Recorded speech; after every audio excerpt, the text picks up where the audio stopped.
陶淵明嘅《歸園田居》曾經講過：久在樊籠裏，復得返自然。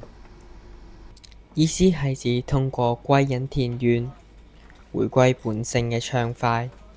農村雖然冇大城市嘅繁華，但係呢度就感受到截然唔同嘅舒適氣氛，包括可以感受下原始取水嘅過程，令到我明白水嘅得來不易。又或者係同平時餐桌上嘅動物有親切嘅互動，通過柴火嘅烹調方式，令到食材充分吸收木材嘅香氣，走進稻田，潺潺嘅流水聲令到人感到心曠神怡。完美成熟嘅稻田，形成咗一片全綠色嘅海洋。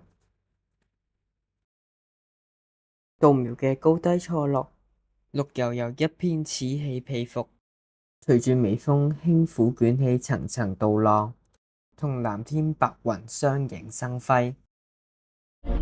呢度就係我心目中嘅桃花源。即將往右一段。